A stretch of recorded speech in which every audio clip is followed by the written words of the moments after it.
Is there a longsword that overclasses all the others? Should I use elemental or raw longsword? What about status LS? Is that even a thing? There are many people who still can't decide which longsword to use in their usual hunts, so I made this video with the intention of shedding light on this topic. Hello everyone, it's me, Peppo. In this video we will go through all the best Sunbreak longswords, including raw, status and elemental ones. I'll give you a general idea of what you should pick against specific monsters and the advantages and drawbacks of such recommended longswords. Before we continue, there is a big surprise I've been itching to share with you all. I'm really excited to announce my first giveaway on this channel. You probably already heard about the Monster Hunter Rise Sunbreak bag collection, officially licensed by Capcom and brought by tomtoc. Whether you are a seasoned hunter or just a fan of the franchise, these bags are an absolute must-have. As you can see, we have a whole collection of them, each designed to cater to different tastes. We have the Palico and the Palamute design sling bags, made with super soft velvet to perfectly imitate the feeling of your body's fur, including these adorable fluffy ears. Next, we can find the stick sling designed from the iconic well-done stick from the Monster Hunter game. Light and easy to carry, this bag is indispensable for any hungry hunter. What's more, the stick comes inside of the original supply box from the game. Finally, there is the Royal Order bag series. We have the sling bags which come in 3 different sizes: small, medium and large, with the classic combination of black, gold, red and white colors inspired by the base commander set from Sunbreak. Besides, there's also the accessory bag that features 5 different internal compartments, ideal for carrying your Nintendo Switch or other gaming and electronic gear. Now here is where it gets exciting. We are giving away these awesome bags to 3 lucky viewers. To enter the giveaway, all you need to do is click on the first link in the video description below and register to join the contest. Everything you need to do at this point is written there. Make sure you're subscribed to my YouTube channel if you aren't already. Head over to tomtoc's official website and subscribe there as well. And lastly, follow both me and tomtoc on Twitter. Remember, it's crucial to follow each of these steps to be eligible for the giveaway. We'll be checking, so make sure you've got all your bases covered. You've got exactly 7 days from today to enter this giveaway. The 3 winners will be randomly selected, and each lucky winner gets to choose their favorite bag from the collection. In the comment section below, let us know which bag from the Monster Hunter Rise collection is your absolute favorite. We would love to hear your thoughts, and who knows, maybe it will give you a little extra luck in the draw. So don't miss out this fantastic opportunity to snag one of these incredible bags for yourself. Enter the giveaway now, and remember, the hunt begins here. Thanks to tomtoc for sponsoring this video and hosting this amazing giveaway. And now let's continue with the video. Different from Iceborne, where Fatalist weapons completely overshadow any other possible alternative, many longswords in Sunbreak are actually pretty strong, much more than what you probably think. There are specific fights where elemental longsword is the best option, and others where full raw or status longsword gives more advantage. Let's start with the elemental options. For fire, we have many choices. If we need to go full elemental, then the answer is of course Magma Almudron longsword. It has the highest fire element, and it's perfect for those monsters that are extremely weak to fire, for example Volcana, Great Buggy or Ryzen Chameleos. For the other monsters weak to fire instead, I recommend the Rathalos longsword. This blade is perfectly balanced between raw and element, and it's really strong against all those monsters that are both weak to fire, but also have many soft body parts easy to hit. For example Ketsu, Lunagaron or Aurora Somnacant. Anjanath longsword is also a good choice for these types of monsters, but it's not easy to build since you start with a -15% affinity, which means you will need to invest in more affinity. There is one last fire longsword that needs to be mentioned, Flaming Espinas longsword. This blade doesn't shine either in its raw or its element, but if you can build a good set with build-up boost 3, this longsword will not disappoint. Remember that build-up boost increases your damage by 20% on the hits that apply status at level 3, and Flaming Espinas has a hidden poison attribute of 28. If you can build this longsword properly, I highly recommend it against fire and poison weak monsters, like Gore Magala, Chaotic or even Shagaru.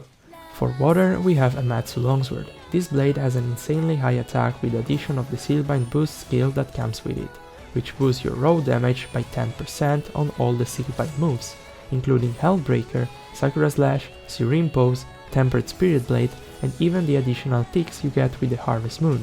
For these reasons, the Amatsu longsword is usually considered as a raw longsword instead, but don't forget the water element.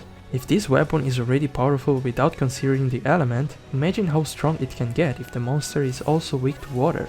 The second choice for water could be the Almudron Longsword.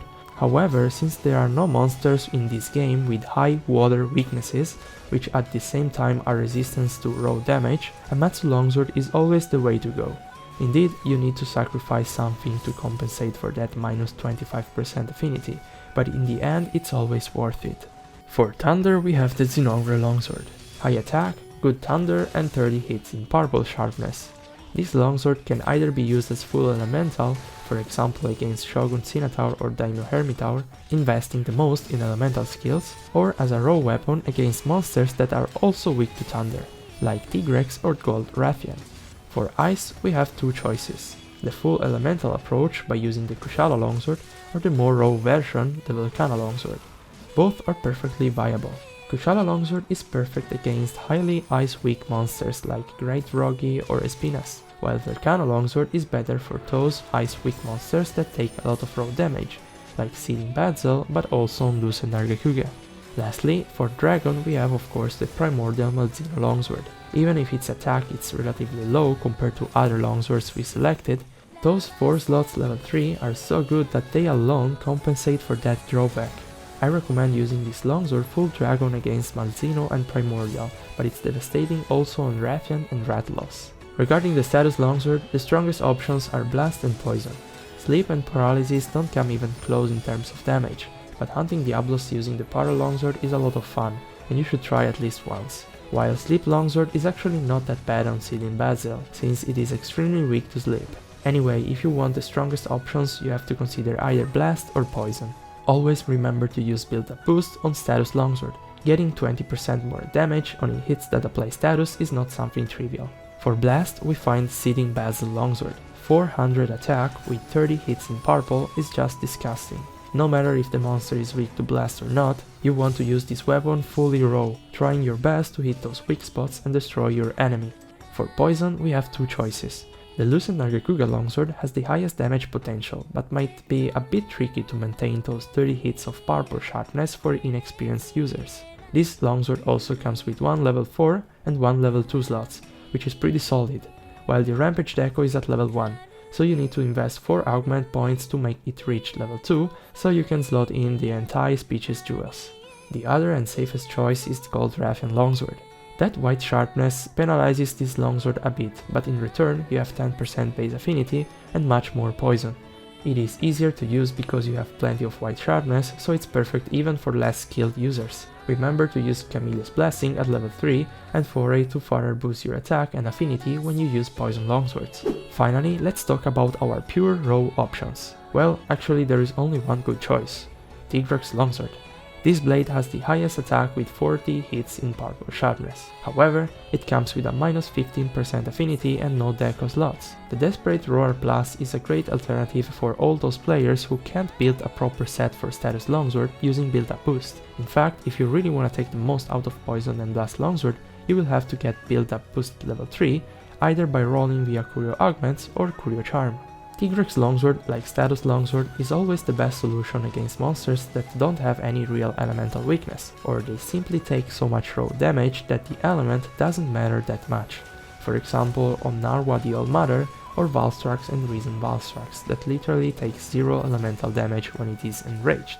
In theory, all these longswords used as raw longswords, including poison and blast but also a Matsu longsword, deal more damage with the right build configuration.